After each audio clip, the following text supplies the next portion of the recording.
सच्चा प्रेम ज्ञानी ही कर सकता है। सच्चा अपनत्व सामान्य ज्ञान में जो जगह है वो महापुरुष ही कर सकते। ईसाइयों को भी लगेगा कि अपने हैं, मुसलमानों को भी लगेगा अपने हैं। अगर श्रद्धा से आए, शुद्ध हृदय से आए, थोड़ा बहुत योग्यता, माइयों को लगेगा अपने, भाइयों को लगेगा अपने हैं। क्योंकि जहां से अपनापन शुरू होता है वो वहां जगह है।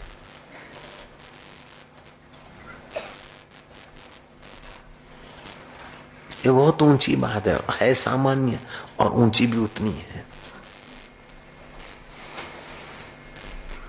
नहीं तो भाई कितना भी कुछ करो, कितनी भी कोई चीज बनाओ, कितना फैक्ट्री बनाओ, कितने उद्योगपति हो जाओ, कितने भी, आखिर क्या ये न हो ऐसा नहीं कहते हम, लेकिन इसी में खप जाने के लिए आप नहीं आए। विश्रांति, आत्मा में विश्रांति। हीरा कोहिनूर छोड़कर कंकड़ पत्थर में कब तक खेलोगे? छोड़ जाने वाली चीजों को कब तक मेरा मानकर अपने मैं को खपाओगे? ये दुनिया की चीजें आज तक किसी की हुई नहीं।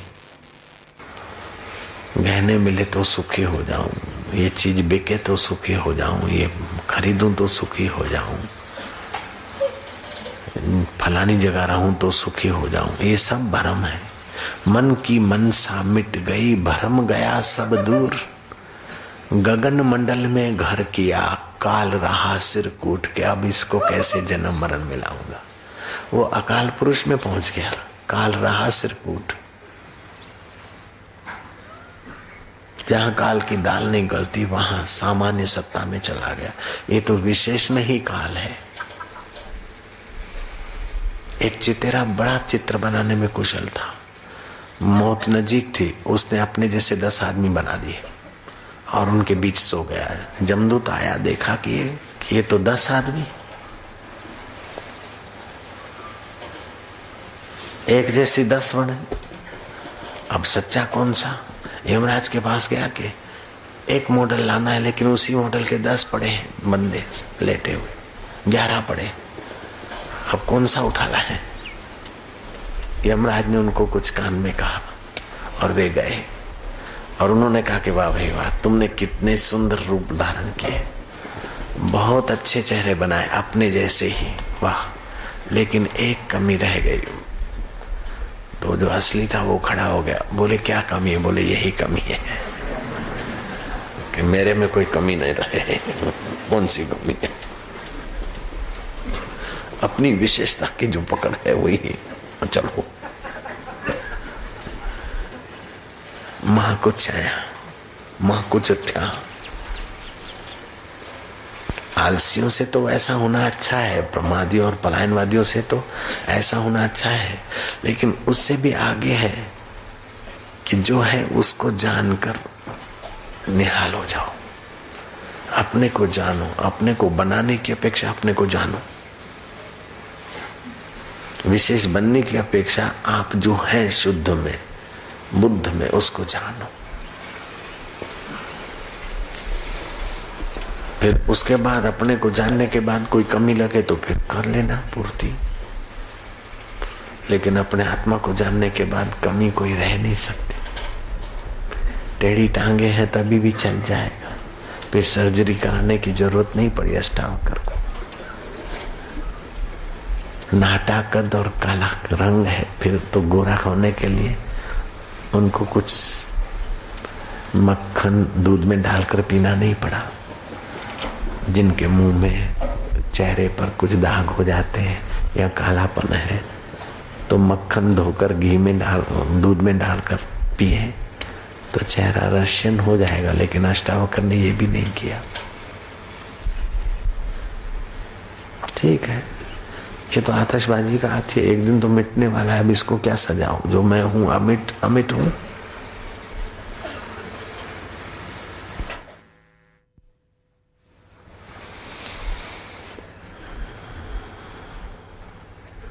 हजारों सुंदर चेहरों में भी मैं चम चम चमक रहा हूं, हजारों बद्दे चेहरों में भी बद्दा हो रहा हूं।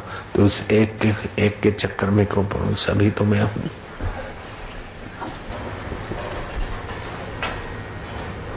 जहाँ चित्त विश्रांति पाया वहाँ दोषों का विदाय, गुणों का आविर्भाव। एक गुण से काम नहीं चलता। अहिंसा का गुण आ गया, अस्ते का गुण नहीं आया तो भी चोरी के विचार बने रहेंगे। अस्ते का गुण आया लेकिन निर्भय नहीं हुए तो सारे गुण उभरते जाए और फिर जहां से गुण उभरते उसी में विश्रांति।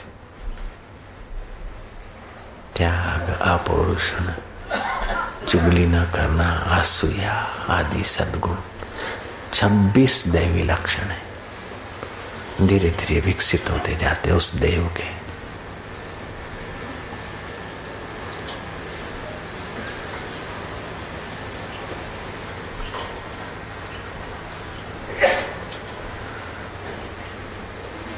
लेकिन वो विकसित होते हैं प्रकृति के अंतःकरण में।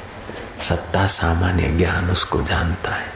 नहीं विकसित हुए थे तभी भी वो था ज्ञान स्वरूप। विकसित हुए अच्छा है तभी भी वो है। वो सत्ता सामान्य परमेश्वर में हम पहले थे, अब भी है, बाद में रहेंगे।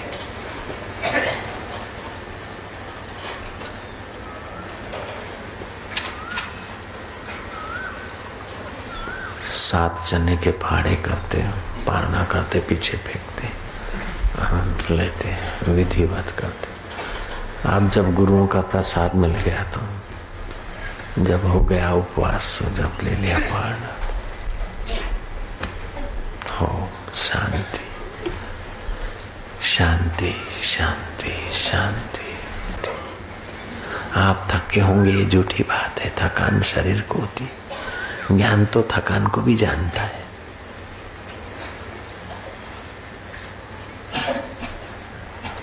आप उबे होंगे, झूठी बात है।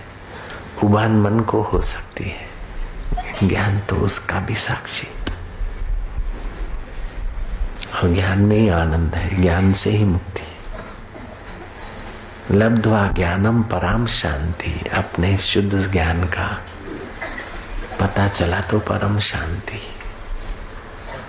नहीं ज्ञाने न सदृशम पवित्र में ही विद्यते। ज्ञान के समान पवित्र करने वाली चीज दुनिया में और कोई नहीं। गंगा जी पवित्र करती है, तीर्थ पवित्र करते, पवित्र वस्तु होती है, पवित्र काल भी होता है, पवित्र स्थान भी होता है। अपनी अपनी जगह पर उनका महत्व है। लेकिन ज्ञान के आगे वो सब नन्हे हो जाते। कीड़ी से तो मकोड़ा बड़ा है, लेकिन खरगोश के आगे तो मकोड़ा भी छोटा। हाथी और शेर के आगे तो ये खरगोश और बेचारे छोटे प्राणी क्या होते। लेकिन सुमेरु के आगे हाथी भी कुछ नहीं। ज्ञान सुमेरु है। थलचरों में है, हाथी बड़ा प्राणी माना जाता है, अभी दूसरा भी कोई हुआ, लेकिन वो सुमेरु पर्वत के आगे उनका बड़ापन क्या है। संसार में कई मान करने योग्य है।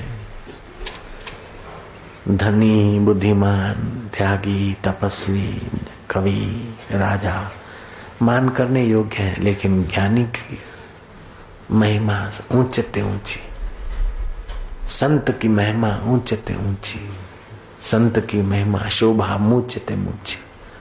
संत की महिमा बरनी न जाए। नानक जिस पर आप हुआ रजा है वही कुछ समझ पाता है। संत अर्थात विशेष आकर्षणों का अंत हो गया, मन शांत हो गया आत्मा में। ओम शांति शांति। ज्ञान की मृत्यु नहीं होती, शरीर की मृत्यु होती। ज्ञान का अभाव नहीं होता, वृत्ति का अभाव होता है। दुखाकार वृत्ति आई, सुखाकार वृत्ति आई, उसको देख रहा, कोई वृत्ति नहीं, तभी भी कोई देख रहा है, तो देखने वाले का अभाव नहीं। वृत्ति सो गई, वर्णन नहीं हो सकता, फिर भी उठता है तो कुछ नहीं देखा था, आराम से सो गया था, कुछ नहीं देखा था, आनंद से सो गया था, माधुर्य से सो गया था, कुछ नहीं देखा था। कुछ नहीं देखने को भी तो देख रहा है। उस समय बोलने के साधन नहीं थे, सोए थे। कुएं में गहना गिर गया और गहना मिला महसूस हुआ, लेकिन बयान नहीं कर सकते। उस समय बयान नहीं कर सकते, फिर भी अनुभव तो हो रहा है। ऐसे ही कुछ देखा नहीं देखा का बयान नहीं हो रहा है, सो रहे हैं, लेकिन जगे तो उस अनुभव को तो बोलते हैं। ज्ञान सुषुप्ति में भी रहता है। ज्ञान के साधन सो जाते हैं छोटे मोटे, लेकिन शुद्ध ज्ञान तो सुषुप्ति में भी रहता है, मौत में भी रहता है। ये सारे साधन खप जाते नहीं, फिर भी वो ज्ञान स्वरूप, ये स्वर्ग है, ये नरक है, ये भी तो ज्ञान होता होगा। ये पुण्य है, ये पाप है, मैं प्रेत हो गया हूं, ये भी तो ज्ञान रहता है। माया ऐसी ठगनी ठगत फिरत सब देश, जो ठग या ठगनी ठगे वह ठग को आदेश।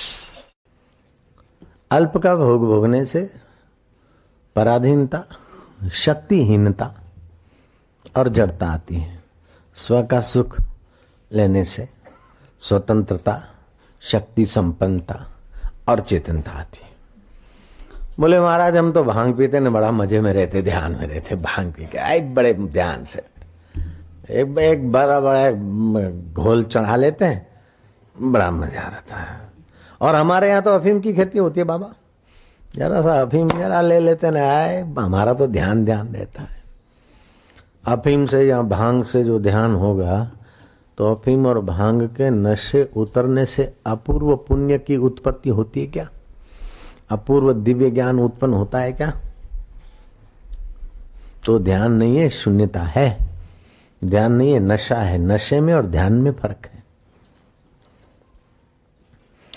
नशा आपकी मति को, आपके ज्ञान तंतुओं को कुंठित करता है, और ध्यान आपके ज्ञान तंतुओं में सच्चिदानंद का ज्ञान भरता है। इसीलिए कोई सुल्फा पी के मस्ती में रहता है तो रहे भाई, हमें कोई आपत्ति नहीं। कोई भांग पीकर मस्ती में रहता तो रहे, कोई डिस्को करके मस्ती में रहता है तो रहे, उनका क्षेत्र अलग है। लेकिन ये सारी मस्तियां हस्ती अपनी मिटा देती है, और भगवत ध्यान की मस्ती अपने हस्ती स्वरूप ईश्वर से मिला देती है। नारायण हरि नारायण हरि नारायण हरि। ओ सुबह दोपहर शाम प्रभु हम तेरे स्वरूप में गोता मारते सुखद जीवन का एहसास करेंगे। मरने वाला शरीर का जीवन नहीं, अमर आत्मा का सुखद जीवन। बूढ़ा होने वाला तन ये वास्तविक जीवन नहीं है। अनादि अनंत जो ज्ञान स्वरूप परमेश्वर है, वही वास्तविक जीवन है।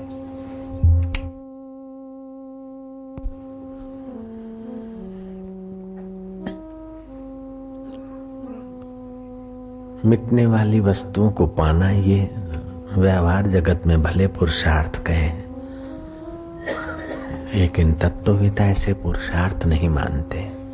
प्रकृत्यार्थ है। परिवर्तित वस्तुओं के लिए जो प्रयत्न है वो प्रकृत्यार्थ है। पुरुष एक परब्रह्म परमात्मा है, जिसका जन्म नहीं और मौत नहीं, जो काल के घेरावे में, देश के घेरावे में नहीं। देश और काल जिससे प्रतीत होता है वो अकाल और सर्व देशों का अधिष्ठाता परमात्मा देव, ये वास्तविक जीवन है।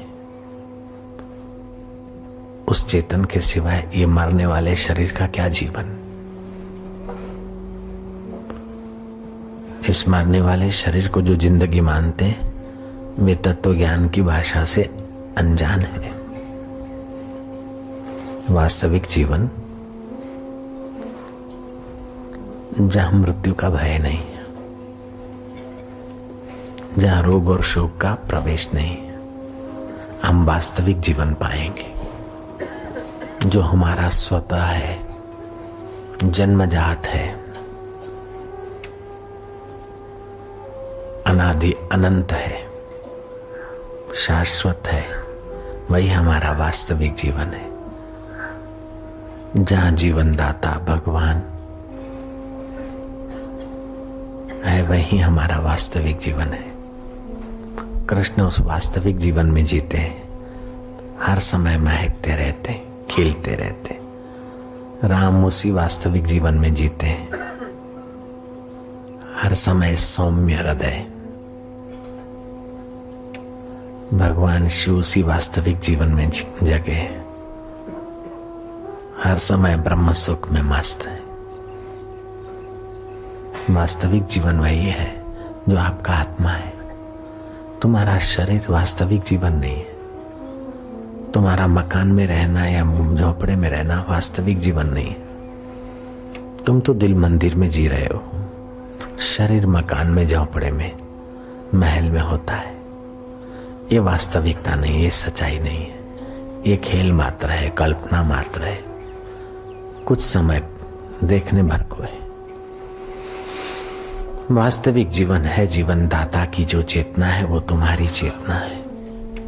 जीवन दाता में जो विषय प्रकाशने की सत्ता है वो तुम्हारी सत्ता है। तुम्हारी सत्ता है वो वास्तविक जीवन की सत्ता है। ये झूठी बात है कि तुम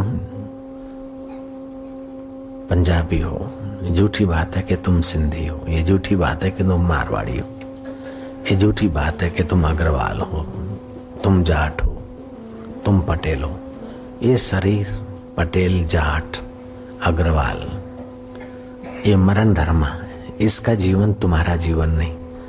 अमर परमात्मा का जीवन वही तुम्हारे आत्मा का जीवन, जिसे निर्जीव को भी जीवन मिलता है, वही वास्तविक जीवन है। शरीर निर्जीव है, उसको आत्मा से ही जीवन मिलता है। और तुम आत्मा हो, तुम्हारा वास्तविक जीवन है, शरीर का वास्तविक जीवन नहीं होता। शरीर की सुविधाएं वास्तविक सुख नहीं है। तुम अपने आप में संतुष्ट हो तो वास्तविक सुख है। शरीर की प्रतिकूलताएं वास्तविक में दुख नहीं है। महापुरुष प्रतिकूलताओं में रहते फिर भी सुखी रहते। अगर वास्तविक दुख होता तो वे भी दुखी होने चाहिए। भोग वास्तविक जीवन नहीं है। त्यागी को भी भोग में फिर सुख मिलता, संयमी को भी भोग वास्तव में सुख मिलता नहीं है। वास्तविक जीवन वास्तविक ही है, उस पर बाहर का कोई प्रभाव नहीं पड़ सकता है। उस वास्तविक जीवन में आराम पाते जाओ। मधुर शांति, आत्म शांति, ईश्वरीय शांति।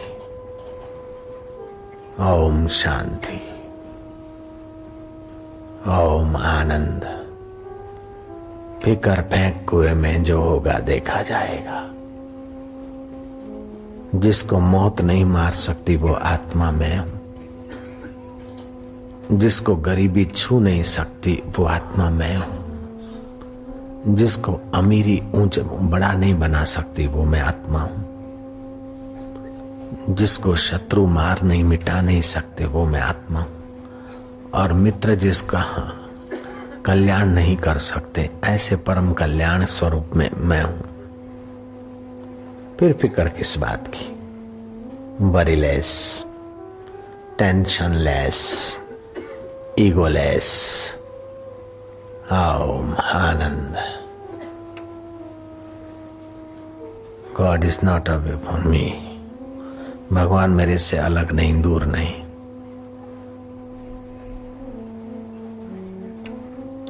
भगवान मुझसे अलग नहीं, दूर नहीं। तो वास्तविक जीवन भी मुझसे अलग नहीं, दूर नहीं। शरीर मुझसे अलग है, शरीर बदलता है, मैं ज्ञान स्वरूप नहीं बदलता हूं। मन बदलता है, उसकी भी बदलाहट को मैं देखता हूं।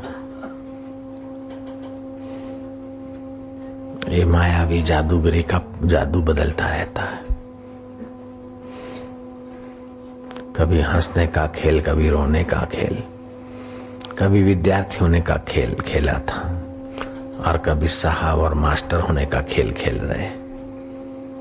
तमाम दुनिया है खेल मेरा। मैं खेल सबको खिला रहा हूं। सबके चित्तों में मैं चैतन्य एक का एक। मैं अब अपने चैतन्य स्वभाव में मस्त हो रहा हूं। ओम आनंद। ओम शांति। दूर हटो सुख और दुख के भाव। अब हमें वास्तविक जीवन में विश्रांति पा रहे हैं। अच्छाई बुराई सबके हृदय छुपी होती है। अच्छाई संग अच्छाई बाहर फैला देता है तो बुराई की जगह हट जाती है। नहीं तो थोड़ा अच्छा थोड़ा बुरा ऐसे भी चलता है। जो बुरे बुरे बुराई बढ़ जाती है। एक अवस्था ये और दूसरी अवस्था है ब्रह्म ज्ञानियों की। अच्छाई बुराई जिस चित्त में है, अच्छाई बुराई जिस संसार में, वो सब स्वप्न है और उसका अधिष्ठाता देव अपना है, चैतन्य। न्याय शास्त्र है, सांख्य शास्त्र है, योग शास्त्र है, भक्ति शास्त्र है, वैशेषिक शास्त्र है। वैशेषिक शास्त्र है वो बोलता हम जगत की विशेषताएं गिनेंगे, विशेषताएं देखेंगे। तो सांख्य बोलता है हम विशेषताएं गिनेंगे। योग बोलता है हम चुप करके समाधि करेंगे। लेकिन तत्व ज्ञान बोलता है कि विशेषताएं गिनो। विशेषताएं जिससे गिने जाती है उसका ज्ञान है कि नहीं। विशेषताएं देखो लेकिन विशेषताएं जिससे देखी जाती है उसका ज्ञान तो नहीं रखा, तो उसी विशेषता गिनने में लग जाओगे। विशेषताएं देखना में लग जाओगे तो दूसरा गिनने में लग जाएगा। बौद्ध बोलते हैं कि भाई विशेषता तो हम नहीं देखते हैं। वैशेषिक कहता है कि एक एक वस्तु की विशेषता हम देखते हैं। तो सांख्य कहता है हम उस विशेषताओं को गिनते हैं। बौद्धों का कहना है कि हम सब का अभाव करके शून्यम शून्यम करके बैठ जाएंगे। वेदांत कहता है कि शून्यम शून्यम करके बैठोगे तो शून्य स्वयं प्रकाश है कि पर प्रकाश है। शून्य का तो पता भी नहीं कि मैं शून्य हूं। यह शून्य है, इसको देखने के लिए तो ज्ञान चाहिए। तो शून्य का दृष्टा भी तो ज्ञान है। वो ज्ञान स्वरूप ही आत्मा है। शून्य है कि नहीं शून्य को पता नहीं, लेकिन शून्य है कि नहीं उसको जिसका पता है उसका तो पता पा ले वस्तु, और वो एक हो जाएगा।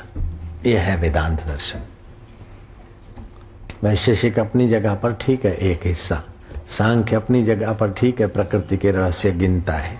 वैशेषिक देखता है, सांख्य शास्त्र गिनने के रास्ते है।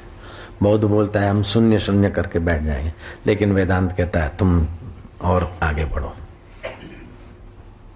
शून्य का भी साक्षी तो है कोई।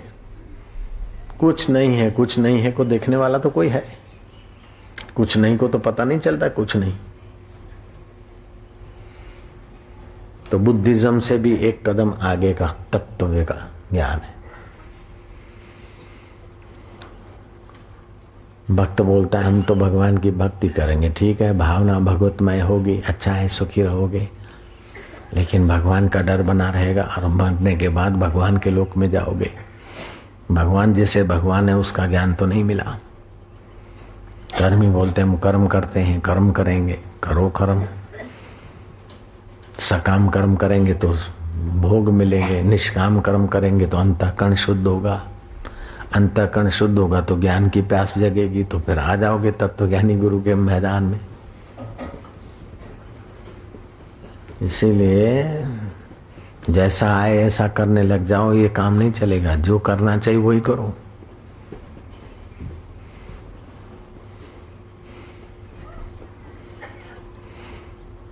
तो करने के अभिमान से, करने की आसक्ति से ऊपर उठ जाएगा।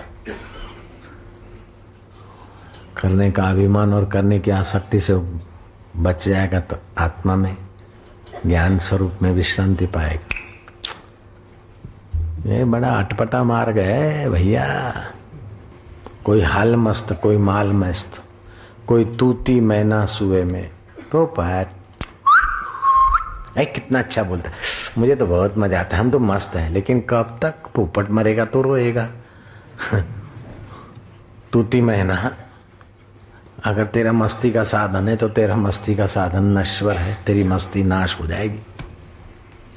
कोई हाल मस्त, कोई माल मस्त, कोई तूती मैना सुए में, कोई खान मस्त, बढ़िया भोजन मिला के आज तो मस्त है यार, लेकिन वो 4 घंटे के बाद तो मल बन जाएगा। तो मल बनने वाली वस्तु पे तेरी मस्ती कितने दिन टिकेगी?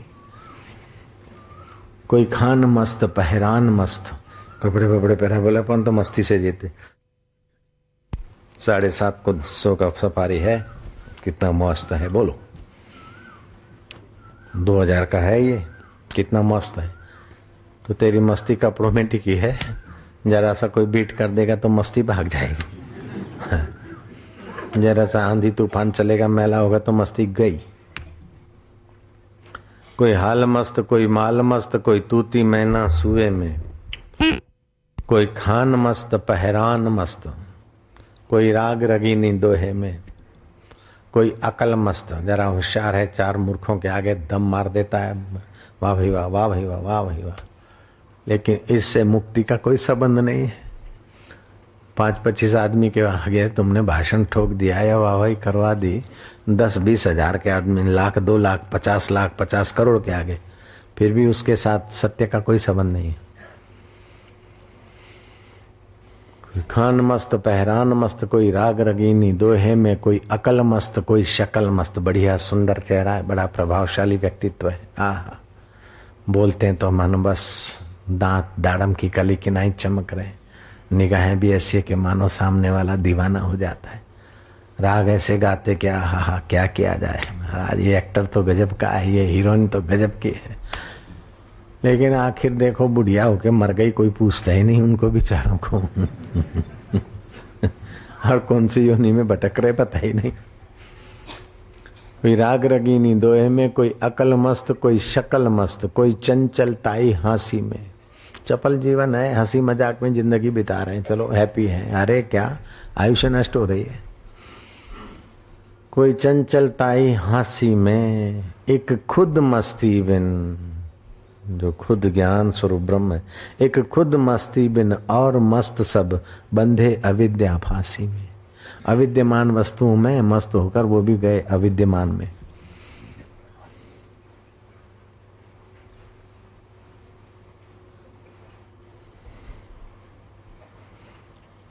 एक जोक्स सुना देता हूँ।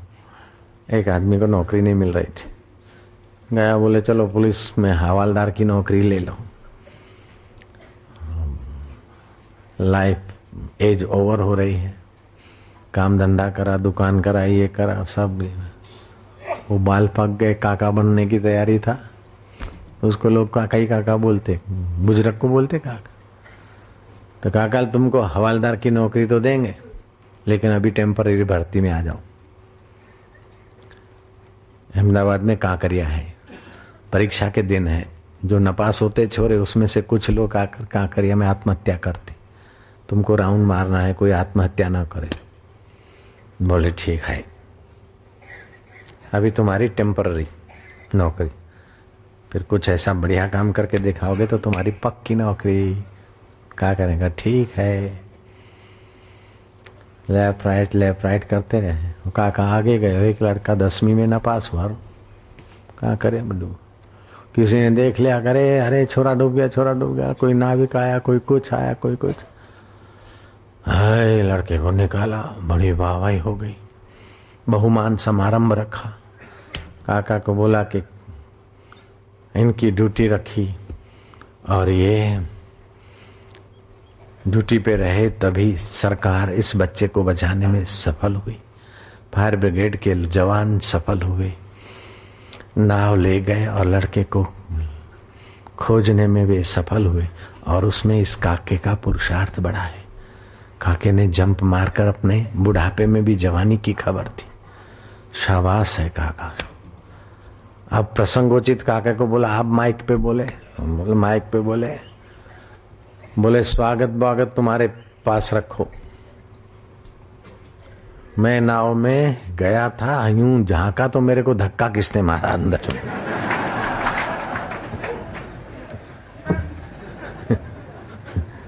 नहीं करनी तुम्हारी नौकरी वोकरी, ये प्रमाण पत्र। मेरे को जबरन धक्का मार दिया और मेरे को बचाने के लिए फिर वो फायर ब्रिगेड वाले निकले तो छोरा भी हाथ में आ गया। काका को बोला पुलिस में तो नहीं रखेंगे। काका ने कहा नहीं रखो तो नहीं रखो, मैं मिलिट्री में भर्ती होंगे। गए फौज में। ब्रिगेडियर ने कहा देखो यहाँ तो पहला एग्जाम होता है, आप पहले बोर्ड के पास खड़े हो जाएं और हमारे जवान गोली चलाएंगे। गोली का आवाज भी सुनने की क्षमता है कि नहीं? आपको गोली नहीं लगेगी, कान के तरफ से शू होके चली जाएगी, इधर से शू होके चली जाएगी। आप टिके रहना बहादुर होकर। ओ बोले हो जाएगा। खड़ा कर दिया जवान मारे गए, फायरिंग हुआ, शू करके गोली गई, दूसरी गई। कैप्टन ने कहा शाबाश शाबाश, पास हो गए तुम। बोले पास की ऐसी तैसी, साबुन के पैसे दे दो, कपड़े खराब हो गए हैं।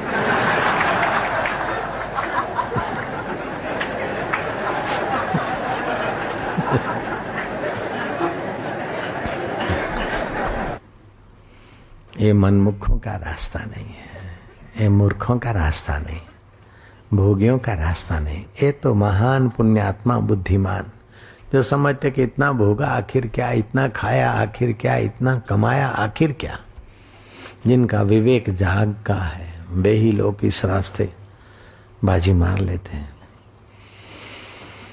नारायण हरि नारायण। किसी का महल देखकर ऐसा महल बने तो सुख है, तो महल में तो क्या हो गया, आखिर कब तक? किसी की बड़ी गाड़ी देखकर अपने मन को ललका दिया, नहीं।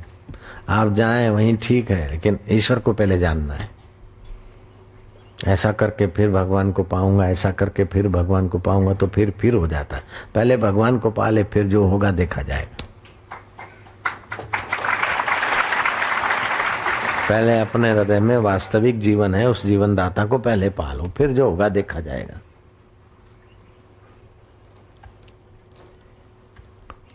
भगवान को पाने के लिए काम को जैसा मोड़ देना हो दे दो। स्वामी राम तीर्थ थे, उनका सत्संग पाकर डॉक्टर हरनाम दास उस समय 1898, 97, 99 उन दिनों की बात है, लगभग 100 साल पहले की बात। स्वामी राम तीर्थ नाम सुना होगा, राम तीर्थ। तो उनके पास आता था डॉक्टर हरनाम दास।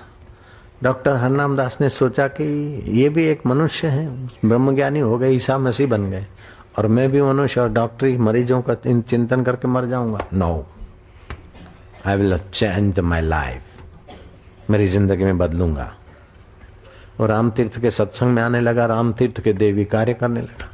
फिर अपनी क्लिनिक में जाता, लेकिन पहले जो डॉक्टर होकर मजा लेने का उद्देश्य था वो छोड़ दिया।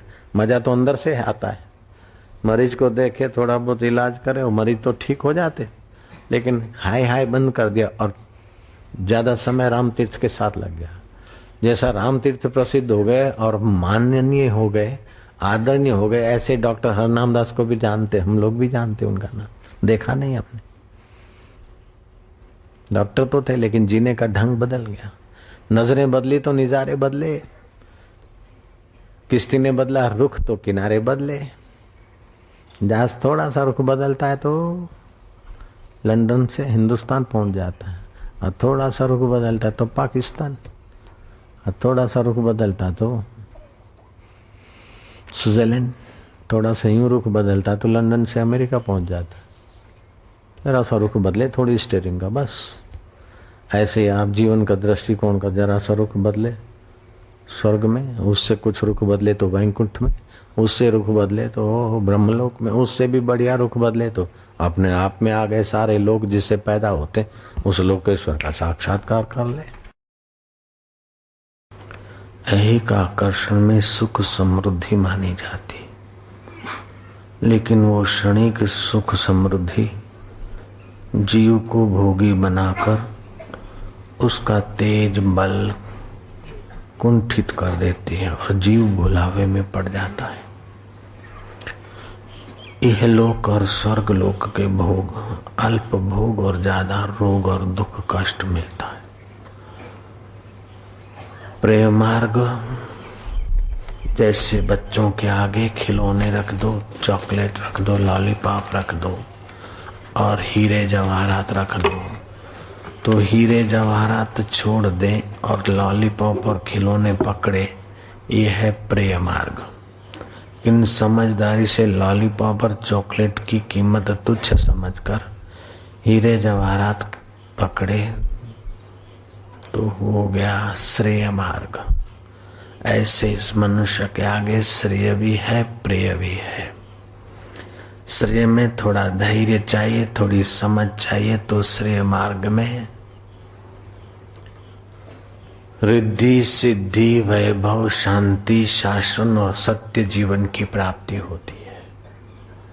और प्रिय मार्ग में अगर फिसलता है तो पैसा, उपभोग आदि ऐहिक वस्तुएं तो मिलती है, बदले में दासता, पराधीनता, रोग,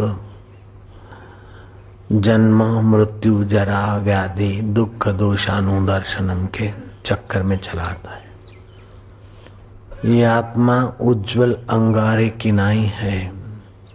उज्जवल अंगारे पर जैसे राख पड़ी है, ऐसे ही इस पर प्रिय की वासना की राख पड़ी है। श्रेय कहता है कि ये छोड़ो और अपने सुख में जागो, अपनी महिमा में, आत्मा की अमरता में। प्रिय सोचता के ले लो, और चाहिए और चाहिए, और भोगो और मजे लो। वो मजे मजे इस जीव को जन्म मरण के चक्कर में धकेल के ले जाते हैं। दीर्घ तपा नाम के एक ब्राह्मण तपस्वी थे, सुमेरु पर्वत की तलेटी में, हिमालय के करीब। छोटा सा आश्रम था। उनकी साध्वी पत्नी पति परायणा थी। वे प्रिय मार्ग की नश्वरता जान चुके थे। बाहर की चीजें कितनी भी संभालो, अंत में टेंशन देती है और छूट जाती है। अपने को खफा करना है, कितना भी सजाया, संवारा, बढ़ाया, लेकिन अंत में क्या? ये प्रिय मार्ग अल्पमति के, बच्चे मति के लोगों को आकर्षित करता है। जिनका ध्यान भजन करके बुद्धि पवित्र हुआ है, वे प्रिय मार्ग, लॉलीपॉप चॉकलेट का मार्ग नहीं, लेकिन हीरे जवाहरात का मार्ग पसंद करेंगे। ऐसा वे जान चुके थे। उस ब्राह्मण का नाम था दीर्घ तपा। वे प्रातः, मध्याह्न और सायं को प्राणायाम, संध्या आदि करके इस जीवात्मा पर पड़े हुए प्रिय के आकर्षण संस्कारों को मिटाकर श्रेय का सौरभ जगमगाने में सफल हुए। है तो सब मनुष्य उस परमात्मा का सनातन अंश। Every man is a god but playing fool. हर मनुष्य भगवत स्वरूप है, लेकिन मूर्ख की नाई खेल रहा है, क्योंकि एक दिखने वाली चीजों का आकर्षण करके जिससे दिखता है उस खजाने से वंचित रह जाता है। फिर भाई भाई में वेर, पति पत्नी में संदेह, पुत्र पिता में संघर्ष, पड़ोसी पड़ोसी में संघर्ष, और ये संघर्ष में सफल भी हुआ और पाया तो छोड़ के मरता है, नहीं सफल हुआ तो वैर झेर लेकर मरता है, सफल हुआ और मित्रता हो गई तो आसक्ति लेके मरता और फिर रोता रहता है। तो कबीर ने कहा, कबीरा कुत्ते की दोस्ती दो बाजू जंजाल, रीझे तो मुंह चाटे और खींचे तो पैर काटे। तो प्रिय मार्ग की वस्तु मिली और सब सुख सुविधा यार दोस्ती हो गए, तो फिर वे समय खा जाते और अंत में उन्हीं की याद में जीव भटकता है। और नहीं मिली तो आए रे, मैंने लाइफ में कुछ नहीं किया, मेरे पास कुछ नहीं हुआ, ये वासना लेके मरता है। लेकिन श्रेय मार्ग में चला और श्रेय तत्व की पराकाष्ठा आत्म सुख मिल गया तो यही ब्रह्मवेता हो जाएगा। नहीं भी मिला तो यहाँ के सुख दुख चोट नहीं करेंगे, यहाँ का मान अहंकार नहीं देगा, अपमान दुख नहीं देगा। जैसा अमृत तैसी विष खाटी, जैसा मान तैसा अपमान। वो समझता है कि आखिर ये प्रिय मार्ग बच्चों के खिलौनों जैसा है, सब बीत रहा है, स्वप्न पसार हो रहा है। बचपन स्वप्न में पसार हो गया, जवानी के वे दिन थे, ऊंचे ऊंचे तरंग थे, एडमिशन के लिए भाग रहे थे, एडमिशन मिल जाएगी, हम कॉलेज कर लेंगे, कॉलेज कर लिया, ग्रेजुएट हो जाएंगे, सर्विस करेंगे, बिजनेस करेंगे। ऊंचे ऊंचे तरंगों पर हावी हुए और उन तरंगों पर रहे भी, लेकिन बुढ़ापे में देखो, रिटायरमेंट में देखो, देखो कुछ भी नहीं। ये करेंगे वो पाएंगे, लेकिन करा पाया अंत में देखो तो कुछ नहीं, मौत के नजीक जा रहा है शरीर। तो श्रेय और प्रेय वेदों में दो मार्ग है। श्रेय माना शाश्वत सुखद मार्ग और प्रेय माना टेम्पररी थोड़ा सा सुख और परेशानी देने वाला मार्ग। जैसे बच्चा लॉलीपॉप, खिलौने और चॉकलेट भी देखता है, हीरा मोती माणिक भी देखता है, तो अल्पमति के कारण ये चॉकलेट पसंद कर देगा, हीरे माणिक मोती छोड़ देगा। ऐसे जिनकी बुद्धि, निगुरे लोगों की बुद्धि, आत्मिक ज्ञान से वंचित बुद्धि हम लोगों की, संसार के अल्प सुखों के पीछे बालक की नाई खप जाते हैं और बड़ी परेशानियां उठाते, और अंत में देखते कि कुछ भी नहीं। बड़े बड़े तरंगों पर हावी हुए थे, लेकिन अब कुछ भी नहीं। कह रहा है आसमां ये समा भी कुछ नहीं, रो रही है शबनमें ये निजारे कुछ नहीं। जिनके महलों में हजारों रंग के जलते थे फानुस, झाड़ उनकी कब्र पे है और निशान कुछ भी नहीं। जिनकी नौबतों से गूंजते थे सदा को आसमां, जिनकी नौबतों से गूंजते थे सदा को आसमां, वे खुद बेदम हुए अब हूं नहा कुछ भी नहीं। कह रहा है आसमां ये समा भी कुछ नहीं। तो प्रेम मार्ग के तरफ जो अंधी दौड़ लगाकर अपने को खपा देते हैं, वे रावण और कंस की नाई थोड़े दिन तो आतिशबाजी के अनार की नाई चमकते, अंत में आप भी तपते और नजीक जाने वाले को तपाते। और श्रेय मार्ग के तरफ शुरुआत में कबीर, नानक, राजा जनक, बुद्ध, महावीर आदि कि नहीं, शुरुआत में थोड़ा सादा सुदा जीवन लगता है बाहर से, लेकिन अंदर में धीरे धीरे उस आत्म हीरे पर अथवा आत्मंगारे पर पड़ी हुई ना समझी की राख हटती जाती और भीतर चमक बढ़ती जाती। भीतर का सुख, भीतर का ओज, भीतर का आनंद, भीतर का सामर्थ्य, भीतर का स्वातंत्र्य निखरता जाता है। तो दीर्घ तपात इस बात पे सफल हुए कि अपने भीतर के सामर्थ्य, सुख को, ईश्वरत्व को उन्होंने पाया। दीर्घ तपा की पत्नी भी पति अनुगामिनी थी, उसको भी संसार की तड़क भड़क नश्वर लगी। संसार के ये भोग विलास आयु क्षीण करने वाले और पराधीन बनाने वाले लगे। उसका विवेक जगा, उसने भी पति के मार्ग का अनुसरण किया। दोनों पति पत्नी तो तप करते थे, साधन भजन करते और सादा जीवन जीते और अंतरात्मा का ओज निखारते जाते थे। उनके दो बेटे थे, एक का नाम था पावक, दूसरे का नाम था पुण्यक। वे भी माता पिता के संपर्क से थोड़ा बहुत धार्मिक तो होते गए, बड़ा पूर्ण धार्मिक हुआ, और छोटे में संसार की रुचि ज्यादा थी। समय पाकर दीर्घ तपा ने देखा कि अब ये शरीर चोला छोड़ना है। उन्होंने पत्नी को समझाया, बड़े पुत्र को समझाया कि बेटा ये जो कुछ शरीर मिलता है, इस सूक्ष्म शरीर के लिए स्थूल शरीर एक कवर है। जैसे आपके शरीर के लिए गाड़ी एक साधन है, ऐसे सूक्ष्म शरीर के लिए ये बॉडी साधन है।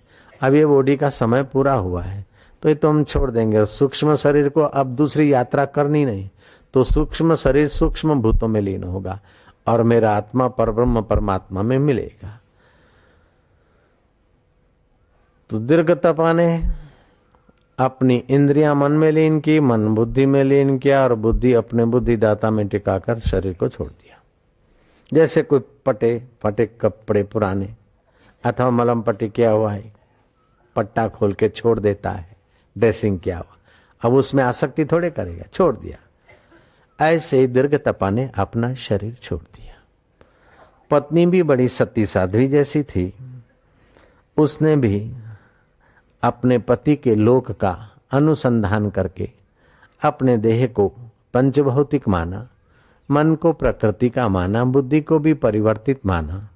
इन सब को देखने वाला जो ज्ञान अजन्मा है वही मेरा आत्मा है। इस प्रकार के ज्ञान को जानकर अपने ज्ञान स्वरूप आत्मा में टिकी। जैसे सांप केचुली छोड़ देता है अथवा भला आदमी फटे गंदे कपड़े छोड़ देता है, अथवा तो पथिक बिहड़ मार्ग छोड़कर निश्चिंत हो जाते हैं, ऐसे इस विकारों में घुमाने वाले देह का आयुष्य पूरा हो रहा है।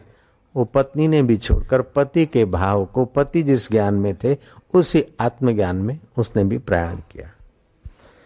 माता और पिता के देह त्याग के बाद जम्बूद्वीप महेंद्र पर्वत गंगा किनारे दीर्घ तपा के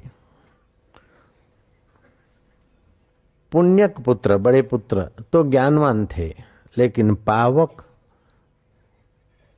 श्रेय के तरफ नहीं था, प्रिय के तरफ था। जिससे दिखता है उसके तरफ नहीं था, जो दिखता है उसके तरफ था।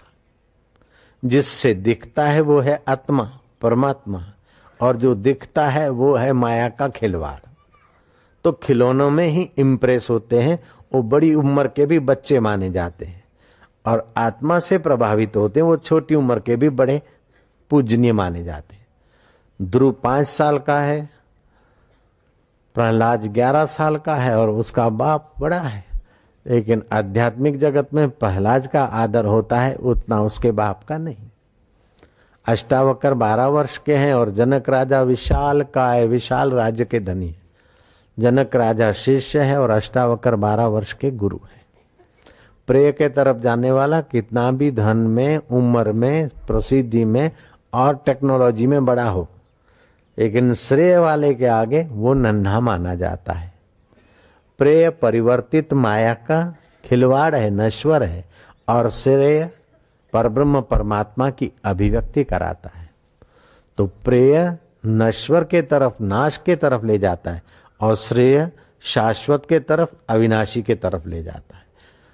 प्रेय में जो मिलता है सुख, संपत्ति, भोग, विलास, उसके बदले में जिम्मेदारी, शक्तिहीनता, पराधीनता, भय, सुकड़ा और अंत में नाश।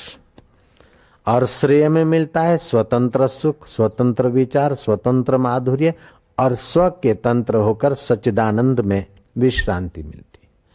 शुरुआत में प्रेय आकर्षक तो दिखता है, बच्चरकानी बुद्धि को चॉकलेट, लॉलीपॉप, खिलौने बड़े अच्छे लगते हैं, हीरे, मोती, जवाहरात, वो उसको छोटी बुद्धि है तो साधारण भासता है। ऐसे जो संसार को सत्य मानकर निगुरे भाव से जी रहे हैं उनको यही सार लगता है, और उसमें पच पच के जिंदगी तबाह भी हो रही, ये भी जानते हैं, फिर भी उसी में लगे हैं। तो एक भाई श्रेय के तरफ लगा था, वो ज्ञानवान हो गया, उसका नाम था पुण्यक। पुण्यक के पिता और माता के विदाई का उसके चित्त में चोट नहीं हुई। वे जानते थे कि मेरे माता और पिता संसार से हार कर नहीं गए, जीत कर गए। संसार की आसक्ति, ख्वाहिशें अथवा कर्म का बंधन लेकर नहीं गए, अपितु संसार को संसार माना। संसार का अर्थ है जो सरकता जाए, जो परिवर्तित होता जाए, जो बदलता जाए और जो साथ न चले, उसका नाम है संसार। वो प्रेय मार्ग है। और जो शाश्वत है और कभी अपना साथ न छोड़े, उस मार्ग का पता देने वाले का मार्ग का नाम है श्रेय मार्ग। तो श्रेय मार्ग से जाने वाले पुण्यक को तो ज्ञान था कि आत्मा अमर है, शुद्ध बुद्ध है, और अपनी महिमा में वे पहुंच गए, सार्थक हो गया उनका जीवन। लेकिन पावक रोने लगा, हाय रे पिता तुम चले गए, अब मेरा क्या होगा, हाय रे माँ अब तेरे बिना मेरे जिंदगी का क्या होगा। ऐसा करके वो विलाप करने लगा। पावक विलाप करते करते जब दुखी हुआ तो पुण्यक ने, उसके बड़े भाई ने कहा कि भैया तू ये व्यर्थ के विलाप क्यों करता है, ये विलाप करने से माँ जीवित होकर वापस आ जाएगी, उसका तो अग्नि संस्कार कर दिया, क्या पिताजी वापस आ जाएंगे।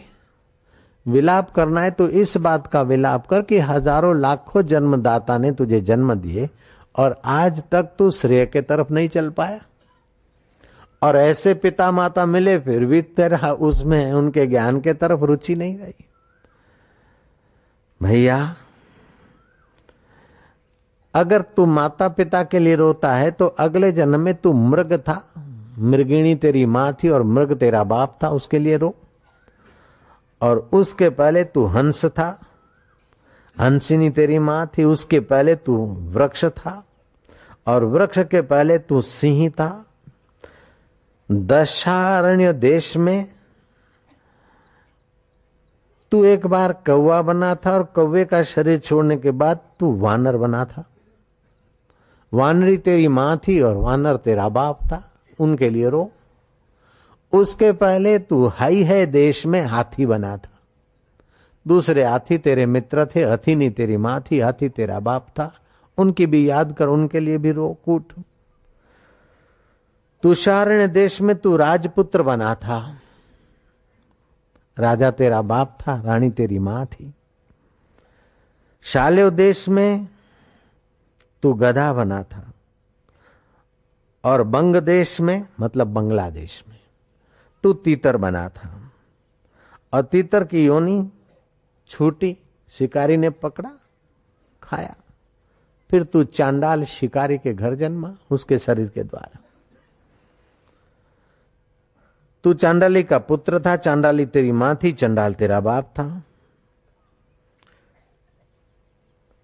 फिर चांडाल का शरीर छूटा तो तेरा क्रूर स्वभाव होने के कारण तुझे मच्छर की योनि मिली। सर्पादि योनियों से तू भटकता भटकता तू पुण्यक देश में त्रिगर्त जगह में मेढक हुआ।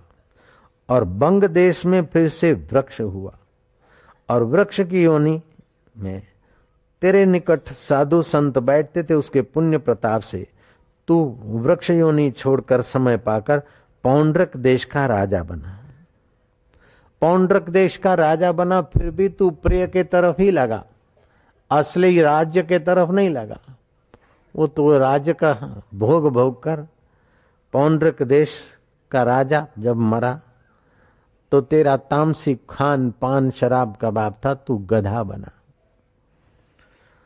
और गधा की योनि छूटी, फिर तू 5 मास के लिए ग्राह बना। और ग्राह का शरीर छूटने के बाद तू तुषारण्य देश का राजा बना। और शैलाचार्य आदि का तू पुत्र बना। और उसके बाद तू दीर्घतपा का पुत्र बना।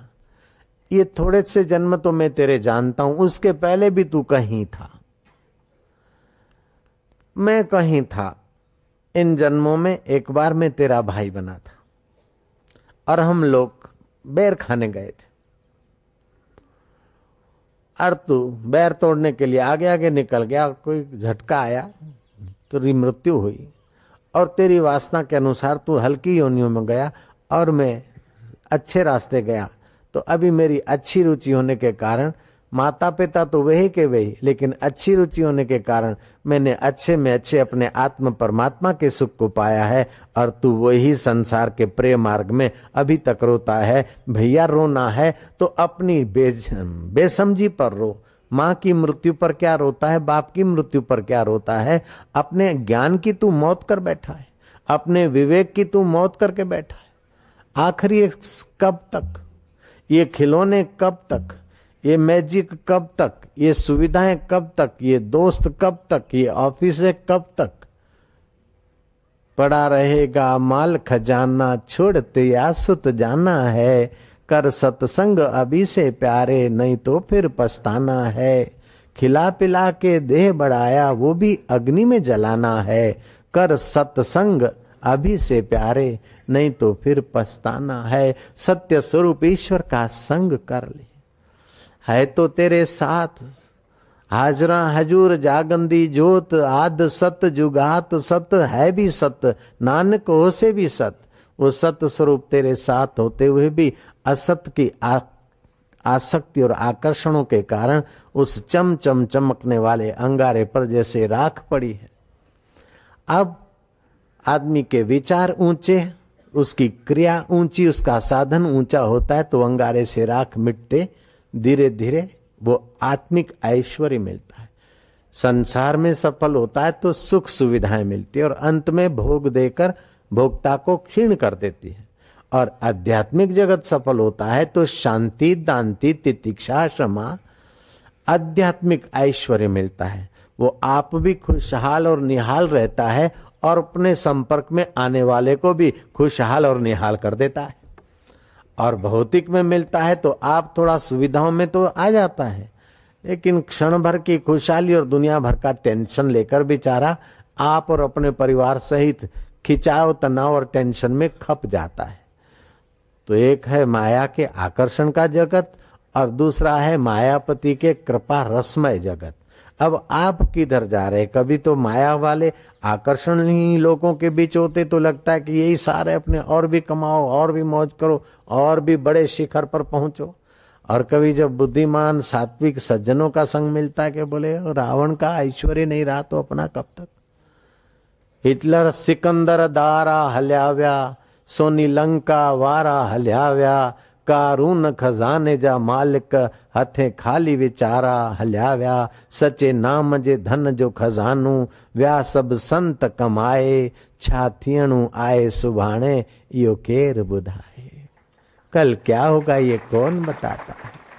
तू अपनी कमाई भी करे, हिक तो कर, लेकिन अपनी कमाई, अपनी कमाई क्या है कि करने की शक्ति है, योग्यता तो ईश्वर के नाते कर, बहुजन सुखाय के नाते कर, तो इससे वो अंतरात्मा संतुष्ट होगा। उसकी सृष्टि में तूने उसके निमित्त कार्य किया है तो वो खुश होगा, प्रसन्न होगा। वो तुझ पर प्रसन्न होगा तो तेरी सत्बुद्धि दे देगा। कोई देवता आकर तुम्हारा हाथ पकड़ के नरक में नहीं ले जाता है, कोई दैत्य आकर नरक में नहीं ले जाता, और कोई देवता आकर स्वर्ग में नहीं ले जाता। तुम ईश्वर की प्रसन्नता के निमित्त जब कर्म करते हो तो अंतर्यामी बैठा है, वो प्रसन्न होता है तो तुम्हारी बुद्धि में ओज और तेज देता है, तुम्हारा बल बढ़ता है, बुद्धि में उसके तरफ का खिंचाव बढ़ता है। तुम अगर विपरीत काम करते हो तो तुम्हारी बुद्धि वो हर लेता है और तुम्हें तुच्छ वस्तुएं और तुच्छ कर्म और कपट अच्छा लगता है कि अभी तो मौज लो, फिर देखा जाएगा। ये मनुष्य की बड़ी भारी भूल है कि वो समझता कि मैं अगर गलत कर रहा हूं तो कोई नहीं देख रहा है। अरे सैकड़ों सैकड़ों तरंग वातावरण के देख रहे हैं, और उसमें से भी बच्चों तभी भी कोई न देखे तभी भी कोई देखने वाला है। वो तुम्हारी बुद्धि में नालत भी बरसा सकता है, और अच्छा करते तो बुद्धि में बल और प्रभु प्रीति और प्रभु ज्ञान भी चमका सकता है।